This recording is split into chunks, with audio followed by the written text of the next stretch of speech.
ورحمة الله وبركاته. أعوذ بالله من الشيطان الرجيم. بسم الله الرحمن الرحيم. الحمد لله الذي خلق السماوات والأرض في 6 أيام ثم استوى على العرش يعلم ما يلج في الأرض وما ينزل من السماء وما يخرج فيها وهو معكم أينما كنتم والله بما تعملون بصير. أشهد أن لا إله إلا الله وحده لا شريك له وأشهد أن محمدا عبده ورسوله لا نبي بعده. اللهم صل وسلم وبارك على حبيبنا شفيعنا سيدنا نبينا محمد وعلى آله وأصحابه ومن تبعه بإحسان إلى يوم الدين. أما بعد، فإن أحسن الكلام كلام الله وخير الهدي هدي محمد صلى الله عليه وسلم وشر الأمور محدثاتها وكل محدثة بدعة.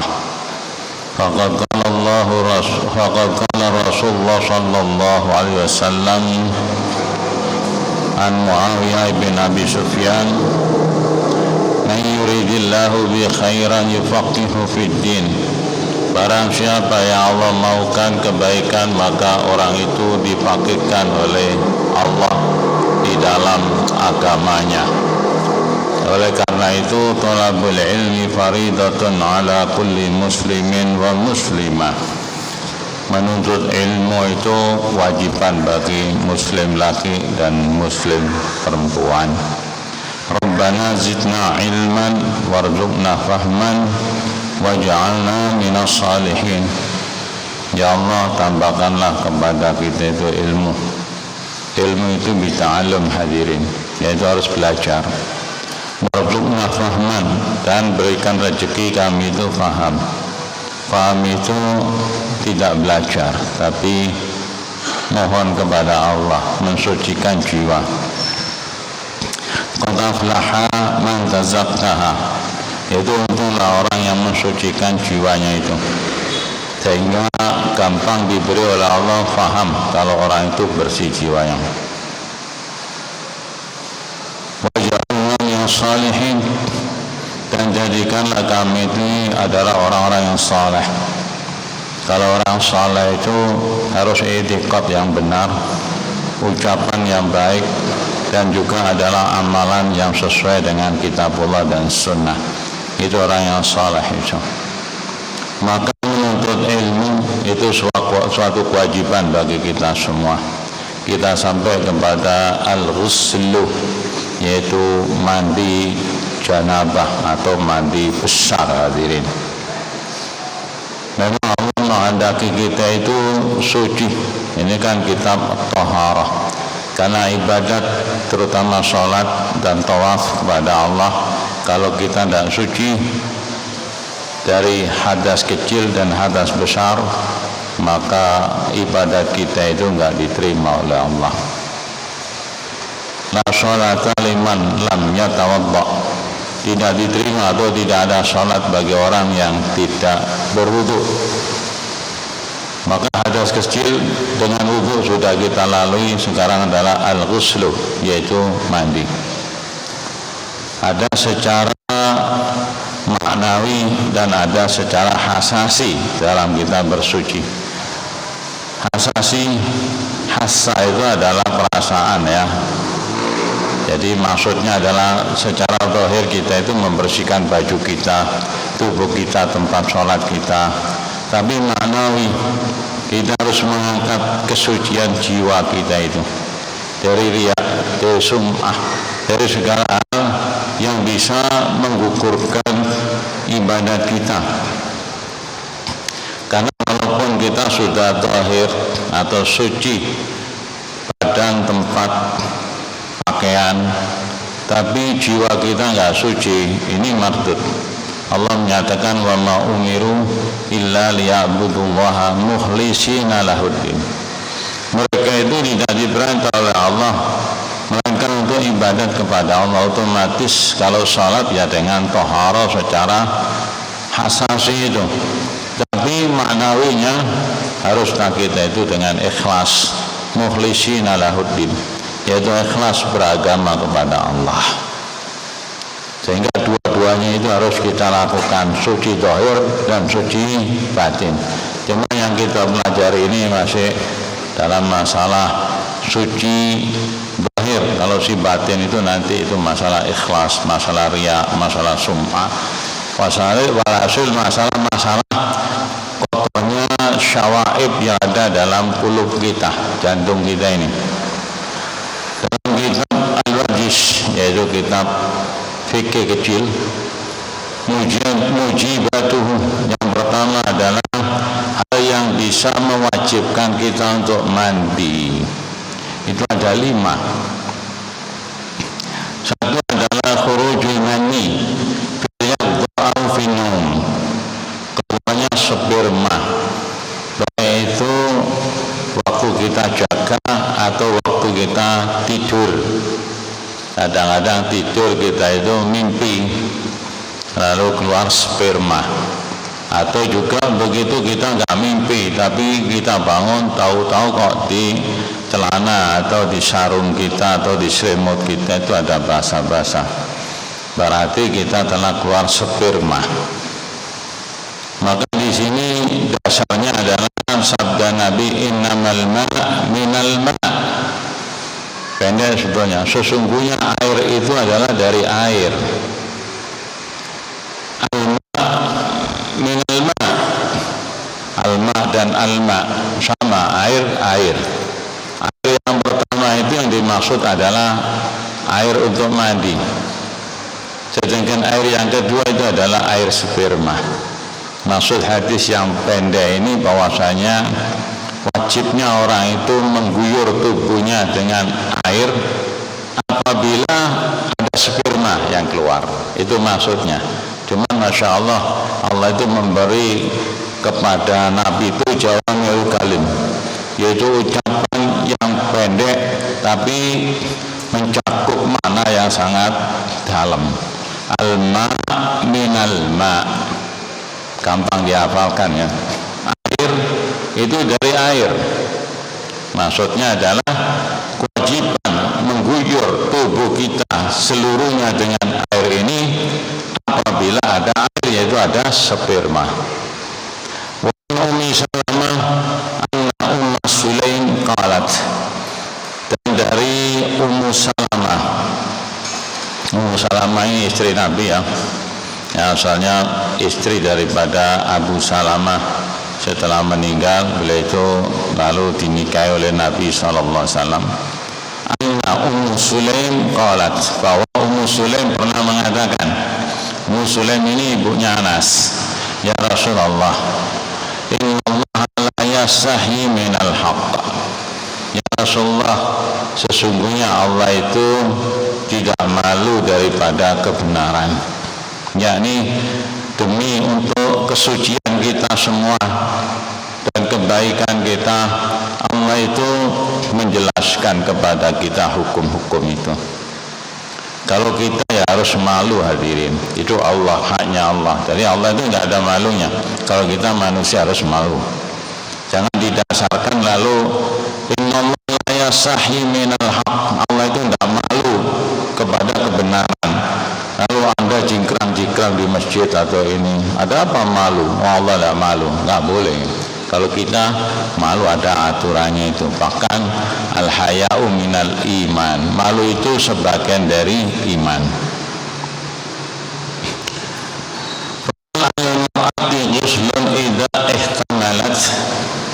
Apakah seorang ibu itu wajib mandi apabila dia itu ihtamalat, yaitu mimpi dan keluar sperma? Nah, ini pertanyaan ini juga membuat ibu-ibu itu malu juga ya. Dan banyak yang nggak tahu kalau wanita itu juga mimpi. ihtilam itu umumnya kan laki-laki, bahkan menjadi tanda baliknya seseorang itu apabila sudah ihtilam, sudah mimpi. Itu tanda kalau dia itu sudah balik. Kalau perempuan kan datang bulan. Dengan perempuan juga ihtilam, mimpi juga, lalu keluar sperma juga, karena perempuan juga punya sperma. Idza ra'atil ma, ia kata Rasul apabila dia itu melihat alma, yaitu sperma. Jadi apabila dia itu ihtilam, berarti kalau tidak melihat air tidak wajib mandi. Kata kita laki-laki begitu, mungkin kita itu mimpi tidur dengan wanita atau dengan istrinya sendiri dan sebagainya, tapi tidak ada sperma di sarung kita, di baju kita nggak ada sperma, berarti kita tidak wajib mandi. Tapi kalau ada air, wajib kita itu mandi. Naam, kata Rasulullah, idza ra'atil ma, iya, wanita itu wajib mandi apabila ihtilam, dengan catatan dia itu melihat ada sperma. Washtatu asyahwa fil yaqdah dunan naum. Lalu Musannif rahimahullah mengatakan bahwasanya keluarnya sperma apabila seorang itu dalam keadaan jaga, tidak tidur, itu disyaratkan dengan syahwat. Dan bisa saja orang itu keluar spermanya itu tanpa ada syahwat, mungkin karena dia itu sakit atau punya penyakit di ginjalnya, sedikit-sedikit keluar sperma dan sebagainya. Itu tidak ada syahwatnya, tapi atau lagi sakit yang gimana. Nah ini berarti tidak wajib mandi dia, itu hanya batal wudunya saja. Karena di sini syarat itu waktu statu asyahwa fil yaqdha dunan naum, maka disyaratkan dalam keadaan jaga itu harus ada syahwatnya, bukan di waktu tidur. Kalau di waktu tidur tidak disyaratkan syahwat, kebalikannya. Dikauli sallallahu alaihi wasallam, syarat itu ada dasar dari sabda Nabi, idza hadatha al-ma fantasil minal janabah. Idza hadatha al-ma, apabila air itu yakni kencang, sperma itu yakni disertai dengan syahwat, fantasil, maka mandilah minal janabah, mandi dari janabah. Kalau tidak dengan kencang, yakni tidak dengan syahwat, maka jangan kamu itu mandi. Hadis nomor 3 di sini isnaduhu hasan sahih. Isnadnya, sanadnya itu adalah hasan sahih. Jadi tidak sampai kepada derajat hasan mutlak, ya. Tidak sampai kepada derajat sahih mutlak. Jadi hasan sahih itu di bawah daripada sahih, cuma ada penyaksinya. Sebagian tidak mau menjadikan dasar, maka sebaiknya kita itu mandi saja, walaupun kita itu keluar sperma waktu jaga ini tanpa ada syahwatnya. Lebih baik mandi, karena dalilnya itu derajatnya itu hasan sahih. Kalau untuk fadhailul amal itu nggak apa-apa. Fadhailul amal itu amal-amalan yang fadilah, itu kita menggunakan hadis yang hasan sahih atau hadis hasan. Bahkan kalau dhaif secara ihtiyat itu boleh dilakukan. Cuma untuk musannif ini agak sibda sedikit, yaitu agak kencang sedikit, sehingga walaupun hadis itu hasan sahih, maka dijadikan dasar bahwasanya kalau keluar sperma tanpa ada syahwat dalam keadaan jaga, maka tidak wajib mandi. Lalu Syaukani, Imam Syaukani mengatakan di dalam kitab Nailul Autar, hadfu ar-ramyu, kalimat al-hadfu itu sinonimnya, muradifnya sama dengan ar-ramyu. Ar-ramyu itu melempar. Berarti kalau keluar sperma dengan hadfu, ada syahwat, sehingga keluarnya itu kencang begitu, seperti orang melempar. Yakunu bihadis sifat illa li syahwah, maka tidak bisa sperma itu keluar dengan sifat ini, yaitu dengan sifat hafu ini, melainkan dengan syahwat. Al-Musannif, oleh karena itu Musannif mengatakan wa fi tanbih ala anna ma yahruju li ghairi syahwatin imma li maridin atau abrodah la yujabu al-ghusl. Maka dalam peringatan disebutkan apabila seorang itu keluar sperma dalam keadaan jaga dia itu tanpa ada syahwatnya, lantaran dia sakit atau lantaran musim yang sangat dingin sekali, gerges dia dingin, lalu keluar sperma, maka tidak wajib mandi. Man ihtalama wa lam yajidil ma' fala ghusla alaihi. Barang siapa yang mimpi lalu tidak mendapati air, maka tidak wajib mandi atasnya. Maksudnya tidak mendapati air, tidak mendapati sperma, hadirin. Soal mimpi nikmat gitu, tapi dilihat di kantongnya, di celananya, di sarungnya, tidak ada air sama sekali, ini tidak ada sperma, berarti nggak wajib mandi Anda.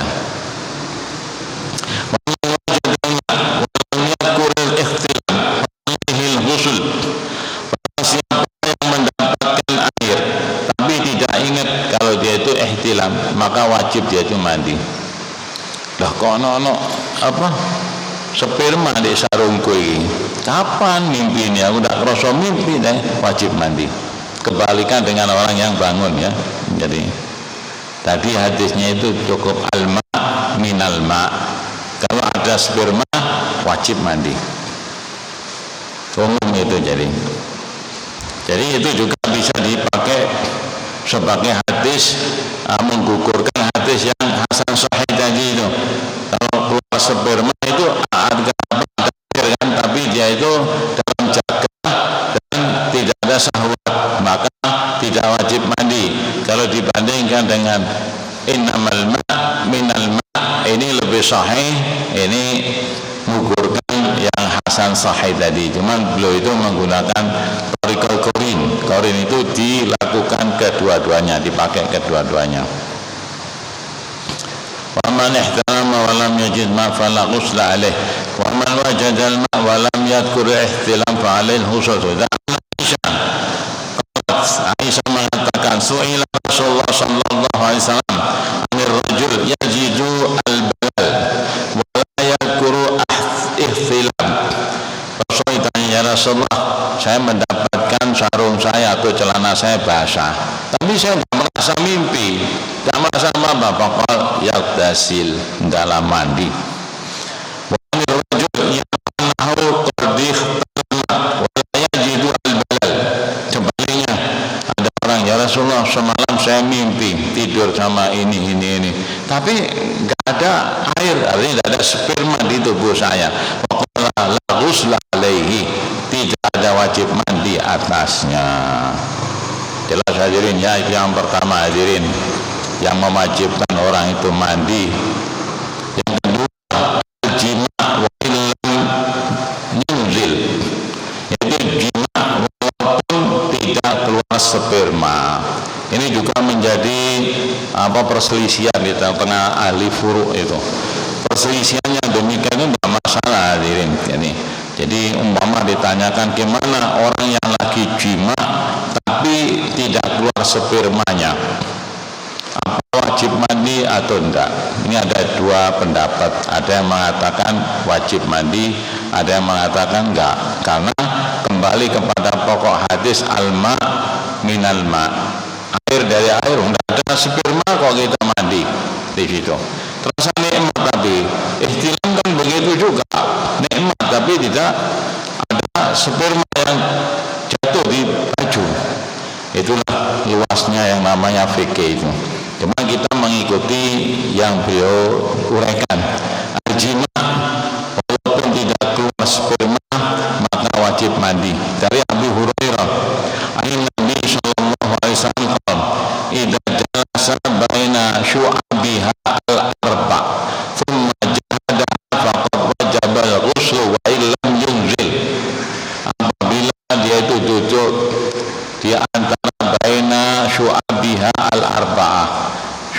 Biha itu Syu'aib, Sya'ban, itu adalah cabangnya. Kalau orang ini sudah duduk di antara Syu'ab Biha al-arba yang 4, kita kan punya cabang 4, kaki 2, tangan 2. Kalau sudah duduk peluk-pelukan dan berupaya untuk memasukkan di sini, jahadaha itu sungguh-sungguh, jadi sudah meluk, sudah berusaha, faqad wajabal ghusl, maka wajiblah dia itu mandi. Wa illam yunzil, walaupun tidak turun sperma, berarti sudah memasukkan walaupun tidak turun sperma. Ada hadis saya ingat itu, idza iltaqa al-khitanani wajabal ghusl, apabila bertemu dua khitan, laki dan perempuan sudah, nah ini wajib mandi, sama dengan hadis ini. Jadi kalau sudah orang itu sudah duduk di 4 cabangnya ini, yaitu kaki, tangan sudah berpeluk-pelukan dan wajah dan berupaya untuk memasukkan, maka dia itu wajib mandi walaupun tidak keluar sperma. Hadis ini ditandai sahihun, yaitu hadis sahih. Itulah sehingga kita nggak panjang lebar, pokoknya bertemu dua khitan, laki dan perempuan, wajib mandi. Walaupun ada pendapat lain, kalau tidak keluar tidak mandi. Lalu yang ketiga, Islamul kafir, yaitu masuknya Islam orang kafir. Angkus ibn Asim annahu aslama, bahwa beliau itu masuk Islam. Nabi SAW ayyatasila bima'in wasidrin, dia itu masuk Islam, lalu Rasul itu memerintahkan dia untuk mandi dengan air dan sidrin. Sidrin itu daun siri itu.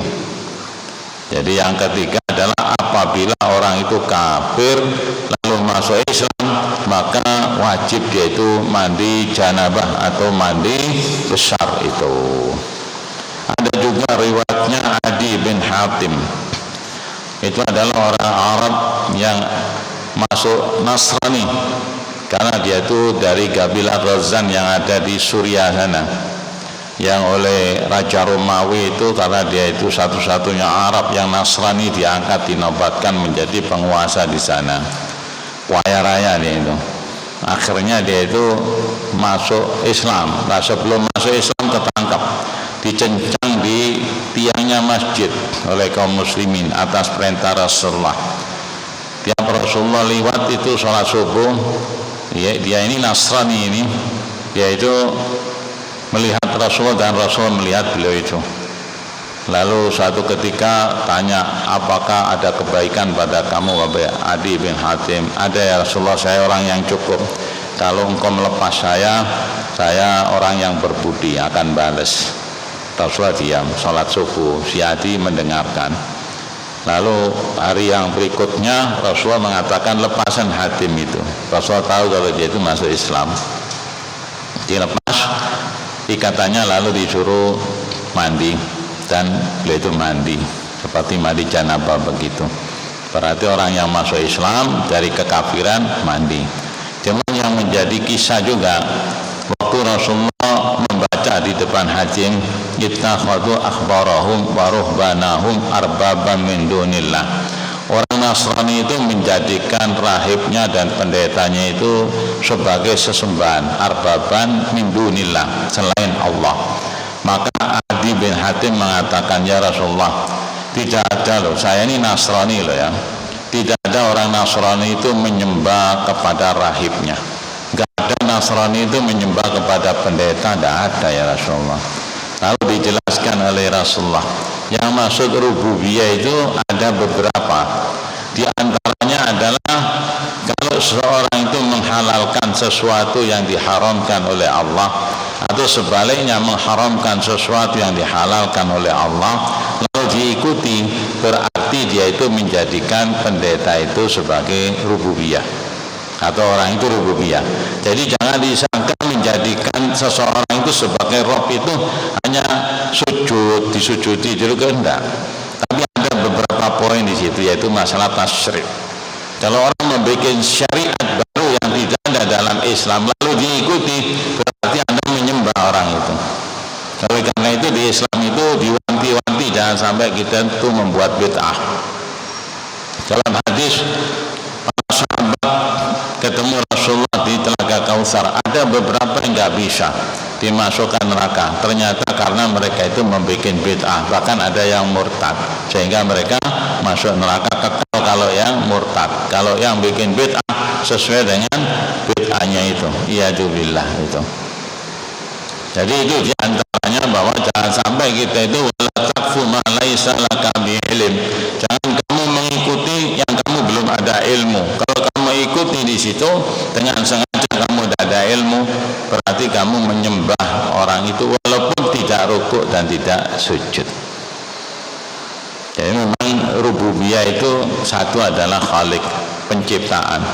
Jadi kita nggak ada ngakui ada makhluk yang bisa menciptakan.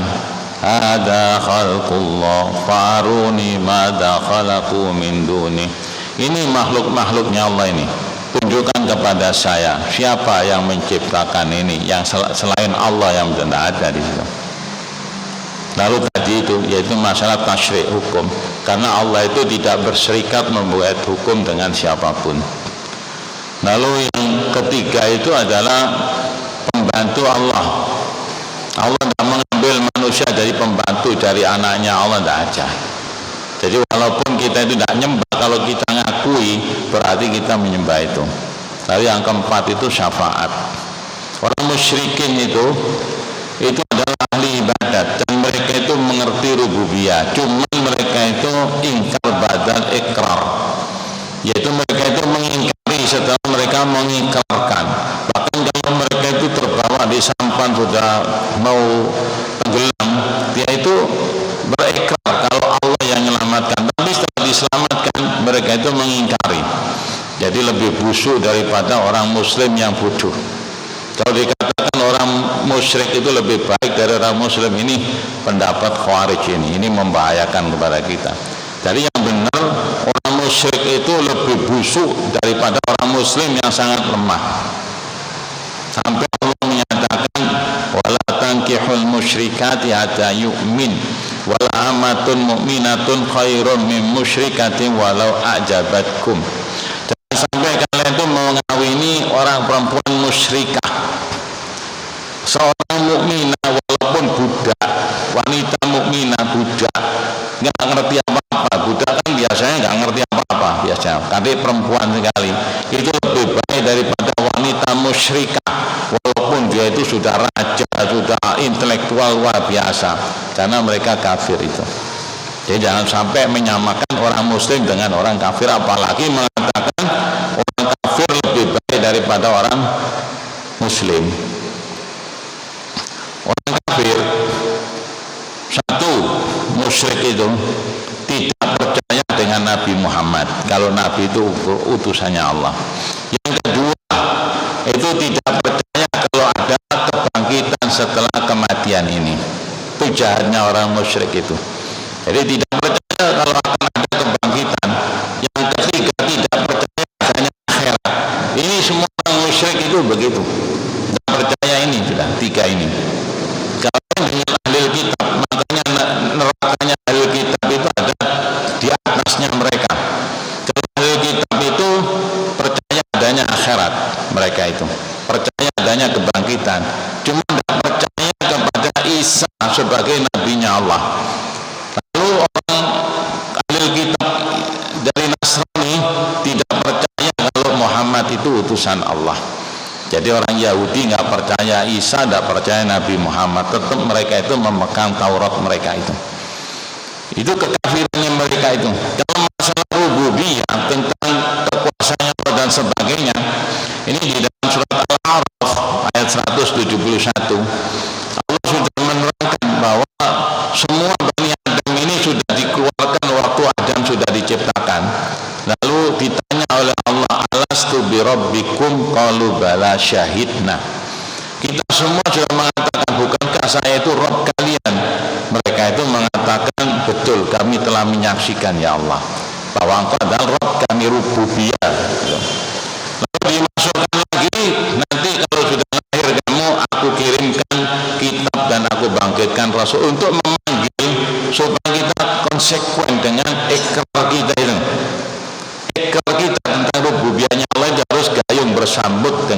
ibadat khusus kepada Allah. Nah, seperti iblis. Iblis itu mengikari, menyatakan Allah itu segalanya sudah. Bahkan dalam Al-Quran disebutkan Rabbi, banyak mengatakan Rabbi dia itu. Bahkan mohon kepada Allah supaya dipanjangkan umur dan lain-lainnya. Lalu kalau Allah Maha Kuasa, tapi tidak mau melakukan ibadat kepada Allah. Jadi ingkar badal ikrar. Ini yang ditentang oleh Allah. Orang musyrikin juga begitu. Kalau kita muslimin sejelek apapun, kita itu beriman kepada Nabi Muhammad walaupun keliru-keliru. Kita itu beriman adanya akhirat. Kita beriman adanya hisab, ada surga dan neraka. Kita beriman tentang rububiyahnya Allah walaupun ibadat kita itu keliru. Sehingga muslim sejelek apa itu lebih baik daripada orang kafir sebaik apapun itu. Yang tidak percaya betul itu kan ateis saja. Kalau ateis itu dahriyah di Al-Quran itu. Jadi mereka itu yang tidak percaya adanya Allah dan sebagainya, itu pun mengingkari suaranya mereka itu. Yang bikin Yahudi dulu itu, yang bikin ateis itu, menjadi komunis itu apa, Karl Marx apa itu, Yahudi itu sebetulnya bikin begitu. Jadi ditipu masyarakat itu oleh mereka. Kembali kepada ini, yaitu Islamnya orang kafir, hadirin. Kalau orang kafir masuk Islam, maka disuruh dia itu mandi besar seperti Adi bin Hatim dan lainnya ini. Lalu yang keempat, inqita'u al-haid wan nifas, yaitu putusnya seorang istri dari datang bulanan itu ya. Biasanya prai selama 1 minggu, kalau sudah bersih wajib mandi. Lalu yang kedua nifasnya. Nifas itu kalau melahirkan, ya kalau tiap tahun melahirkan ya tiap tahun kalau melahirkan. Ada yang hanya 2 kali seumurnya begitu. Hadis Aisyah, Nabi sallallahu alaihi wasallam Fatimah binti Abi Hubeish. Hadisnya Aisyah bahwa Rasulullah itu bersabda kepada Fatimah binti Hubeish, "Idza aqbalatil haidah fada'is shalah." Apabila datang masa haidmu, tinggalkanlah sholat. Masa haid datang, ibu-ibu ngerti semua itu, ada ketentuannya berbeda-beda itu. Umumnya 1 minggu, maka tidak boleh sholat karena dia itu tidak suci badannya. Cuman bergaul dengan suami itu boleh, bagaimanapun boleh. Wa yas'alunaka 'anil mahid qul huwa adam fatajilun nisaa fil mahid wa la taqrabu ila akhir ya. Mereka bertanya kepadamu ya Muhammad tentang wanita yang datang bulan. Katakanlah wanita yang datang bulan itu adalah dalam keadaan yakni kotor. Ada itu gangguan, mungkin ada bakteri, virus dan sebagainya. Fatajilun nisaa fil mahid, maka jauhilah wanita itu, tapi khusus di mahidnya, tempat nyumbernya darah kotornya itu.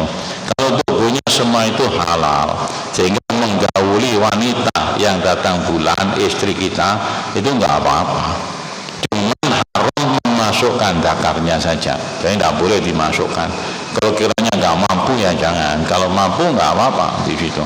Cuman yang diharamkan itu mahidnya, yaitu tempat keluarnya darahnya itu.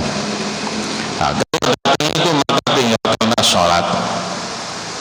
Orang Yahudi dulu syariatnya kalau wanita datang bulan itu ditaruh di kandangnya kambing, nggak boleh tidur sama suami.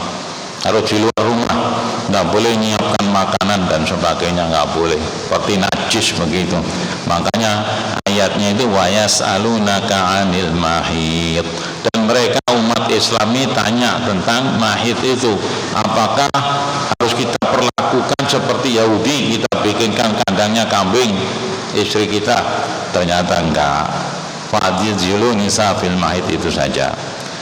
Ini tinggalkan sholat, kata Rasulullah. Fartasili wasalli. Kalau sudah waidah adbarat, sudah berangkat, sudah selesai haidmu, fartasili, maka harus mandi kamu itu. Wasalli, dan sholatlah kamu. Nifas kal haidi bil ijma'. Nifas itu lebih lagi, jadi sama dengan haid itu secara ijma sudah. Cuma mandinya orang yang datang bulan sama mandinya orang yang jima itu nggak sama, hadirin. Menunjukkan syariat kita ini samhah. Kalau orang yang datang bulan mandinya itu kan sebulan sekali, itu harus diriwe-riwe, harus dibuka gelungnya. Kalau perlu diberikan sampo. Kalau orang dulu itu dibakarkan anunya padi itu merang, jadi harus keramas bersih betul itu. Dan juga di kemaluannya ada nanti peraturannya itu harus dibersihkan.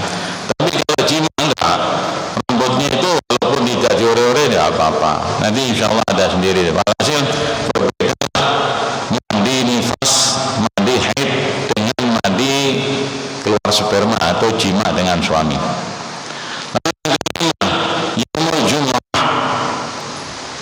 Ini memang juga menjadi perselisihan, apakah wajibnya itu di hari Jumat itu, ataukah muslim ini 1 minggu sekali paling tidak itu harus wajib mandi itu.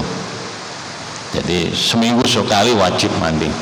Makanya disunahkan kita itu jima dengan istri kita kalau malam Jumat, supaya kita itu mandi. Jadi enggak apa, karena kita sudah keluar sperma di situ.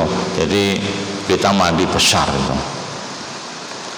Jadi di hari Jumat ya, yang kelima terakhir. An Abi Sa'id Al-Khudri anna Rasulullah SAW qala uslu Jum'ah wajibun ala kulli muhtalim.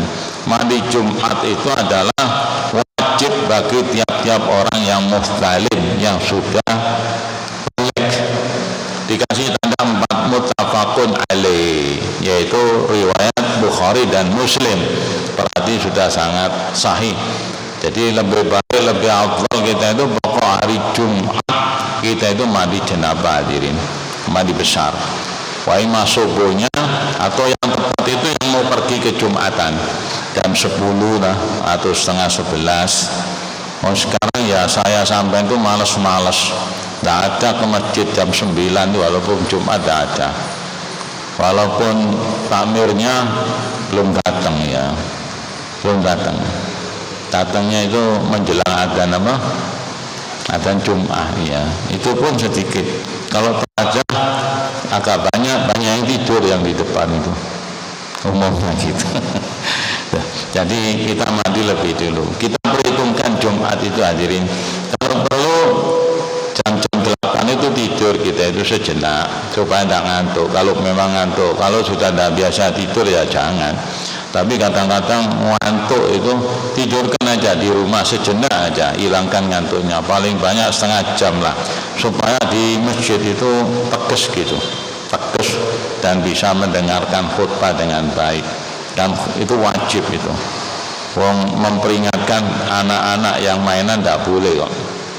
Idza qulta li sahibika yaumal jum'ah wal imamu yakhthub fala jum'ata lak. Kalau kamu katakan kepada seorang yang main-main atau ini di hari Jumat dan khatibnya lagi khutbah, ansyid, dia mau kamu, itu Jumatnya ompong sudah, nggak apa, nggak berlaku Jumatnya. Yang boleh mengingatkan itu khatibnya, cuma tidak boleh teman-teman. Oh, tidak boleh. Yang baik itu. Bagaimana caranya? Dengan hikmah. Karena kadang-kadang orang lupa. Kadang-kadang songkokan putih ya, maaf loh, bukan yang ya, songkokan putih. Khatib khutbah omong-omong ngambil koncone, rame ngomong, daji, ada gitu. Saya waduh daji. Lupa ya. Harus kita ingatkan dengan pelan-pelan, hadirin. Lalu sekarang kita masuk kepada rukun-rukunnya. Kalau rukun itu kan tidak boleh ditinggalkan ya, batal total kalau ditinggalkan. Rukunnya sholat itu ada berapa? Banyak itu. Sholat itu dimulai dengan takbiratul ihram dan ditutup dengan salam. Kalau sampai sudah sholat tapi lupa assalamualaikum menengai, ya betul kalau sholatnya pancet, makmune dalam buyar sih ngenteni sih. Dan sebenarnya imam ini dongongnya apa sebenarnya turun salam ya. Untuk bilang belum salam tidak enak ya, akhirnya yang satu bilang assalamualaikum, nggak perlu ya turun salam harus salam, tidak bisa keluar dari sholatnya karena itu rukun. Juga begitu dibuka dari takbiratul ihram. Makanya takbiratul ihram untuk imam itu tidak boleh terlalu panjang walaupun makmumnya banyak. Allahu Akbar, karena kalimat Jalalain itu fathahnya itu berdiri itu bukan 6 alif, bukan, tapi itu 2 alif saja. Allahu Akbar. Kadang-kadang ada karena makmumnya banyak Allahu Akbar. Ini menurut Al-Imam An-Nawawi batalat sholatuhu, batal sholatnya karena itu rukun. Kalau takbir intikal itu bukan rukun, itu sunnah. Takbir intikal itu takbir yang kita pindah-pindah itu. Mau ke ruku Allahu Akbar tidak apa, cuma tidak baik ya Allahu Akbar gitu aja. Berdiri dari ruku Allahu Akbar ya tidak baik. Jadi Allahu Akbar kalau bisa begitu, cuma tidak batal sholatnya kecuali yang takbiratul ihram itu, karena itu rukunnya sholat itu. Juga jangan macam-macam di sholawat. Sholawat itu rukun, makanya tidak boleh ditambahi sayyidina Allahumma sholli ala Muhammad wa ala ali Muhammad. Tidak ada sayyidina, karena Rasul mengatakan shollu kama ra'aitumuni usolli. Sholatlah kamu itu seperti melihat saya sholat. Di luar itu nggak apa-apa kita sayyidina dalam khutbah, dalam ini, tapi khusus untuk sholat jangan. Karena Rasul tidak mengajarkan sayyidina di dalam sholat kita. Betul ada Rasul mengatakan ana sayyidul waladil Adam, saya ini sayyidnya anaknya Adam, tapi aku tidak sombong, kata Rasulullah. Ada itu. Tidak apa-apa di luar sholat kita katakan sayyiduna Rasulullah itu, tapi dalam sholat jangan, karena itu juga rukunnya sholat harus persis seperti yang Rasul lakukan. Dan rukunnya mandi an-niyah li hadisi innamal a'malu binniyat, yaitu niat. Hadirin, innamal a'malu binniyat itu hadisnya itu. Hadis niat ini adalah hadisnya Umar bin Khattab yang dikatakan sepertiga dari Islam. Lalu hadisnya ini apa itu, man amila amalan laisa lahu min amrina, ini sepertiga juga, ini miliknya Aisyah. Lalu yang sepertiga lagi ikhlas itu, wa ma umiru illa liya'budullah mukhlishina, itu harus ikhlas kita itu. Jadi ikhlas, lalu niat, lalu cocok dengan perbuatan Rasulullah, itu syarat itu. Lalu tamimu al-badan bil ma', yaitu yang kedua rukunnya itu, yakni menyempurnakan badan ini dengan air. Jadi nggak boleh mandi janabah itu ada yang tidak kena air, jadi harus kena air semuanya itu. Kalau ibu yang pakai gelung tadi itu tangannya kan diginikan, kita juga begitu, apalagi yang lebat rambutnya. Jadi sebelum ngebyurkan air itu diusap-usap semua kulit yang di bawah rambut ini adalah janabah, harus kena air. Setelah merasa sudah basah, gelung bisa digelung, lalu tinggal menyiramkan. Juga janggut, kalau yang tebal janggutnya itu harus kena di bawahnya ini, karena seluruh tubuh ini janabah. Itu rukun itu. Jadi rukunnya pertama itu niat. Nah, niat tadi itu, niat kita itu harus ikhlas karena Allah, mengikuti contoh Nabi, karena ini syariat. Jadi niat itu mengandung itu, niat mengandung ikhlas dan mencontoh Rasulullah. Yang kedua, menyeluruhkan tubuh ini kena air. Lalu sifatuhu al-mustahabbah, sifatnya, modelnya yang mustahabbah, yang sunnah. Karena Rasulullah SAW idza tasala minal janabah yada'u fayasilu yadaihi. Jadi sifat Rasulullah kalau mandi janabah itu dimulai dengan membasuh tangan, memang harus tangan dibasuh. Kemudian biyamini ala shimali fayasilu farjahu,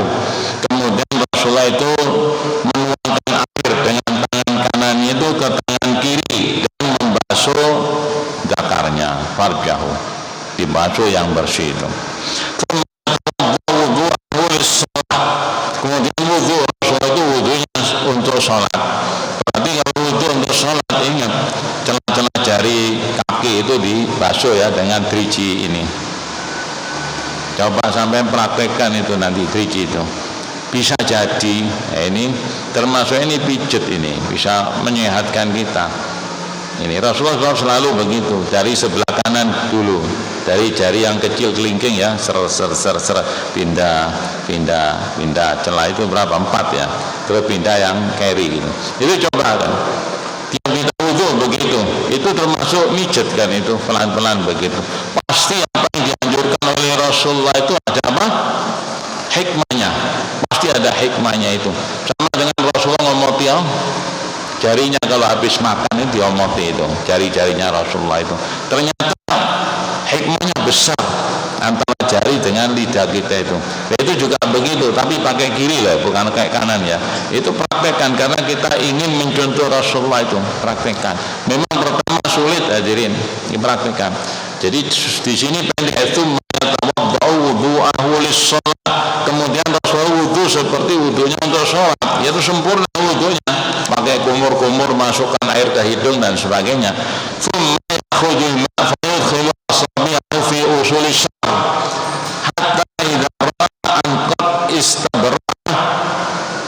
Lalu mengambil air dan dimasukkan jadinya ke usulul ini, semua ini sampai merasa sudah tersentuh semua ini. Lalu Rasulnya iwurkan 3 kali siwuran, kanan, tengah dan kiri. Kemudian air yang disiramkan tadi itu dipasukan ke semua tubuhnya, harus kena di ketiak ada ini. Padahal cuma 3 cindungan, kalau kita kan banyak biur-biur ya. Nah, ini kita harus kena semua ini, harus bersih semua, harus begitu. Terakhir adalah membasuh kakinya. Sunnatul mustahabah, maka wudhu sebelum mandi itu adalah sunnah yang disukai. Siapa wudhu lebih dulu maka telah tepat. Waman la falah junah alaihi, siapa yang tidak wudhu dulu nggak apa-apa. Karena Nabi SAW ahyanan yatrukul wudhu qabla al-ghusl, Rasulullah kadang-kadang meninggalkan wudhu sebelum mandi. Waktu hadirin insyaallah dilanjut pada minggu yang akan datang. Memang fikih itu sangat penting hadirin untuk sempurnanya ibadat kita, terutama sholat 5 waktu kita ini. Kalau sholat kita itu sempurna, pahalanya pun besar. Hadirin, saudara kita di Palestina ya, lagi gempur-gempuran hadirin, banyak yang luka-luka, banyak yang luar biasa. Kita enak-enak di sini ya, maka kita bantu doa aja ya. Alhamdulillahirabbil alamin. Allahumma shalli wa sallim ala Muhammad wa ala ali Muhammad. Allahumma ighfir lana wa liwalidina warhamhuma kama rabbayana shaghara. Allahumma ansurna wal muslimina fi kulli makan, wansur ikhwanana al mujahidina fi Palestin. Allahumma ansur al muslimina wal mujahidina fi Palestin. Allahumma izzal islam wal muslimina fi kulli makan. Allahumma damir a'da'ana a'da'ad-din. Allahumma ansurna ya aziz ya ghaffar ya rabbal alamin. Rabbana atina fid dunya hasanah wa fil akhirati hasanah wa qina adzaban nar. Allahumma ighfir lana wa fil mu'minina wal mu'minat wal muslimina wal muslimat al ahya'i minhum wal amwat. Subhana rabbika rabbil izzati amma yasifun wa salamun alal mursalin walhamdulillahi rabbil alamin. Assalamualaikum warahmatullahi wabarakatuh.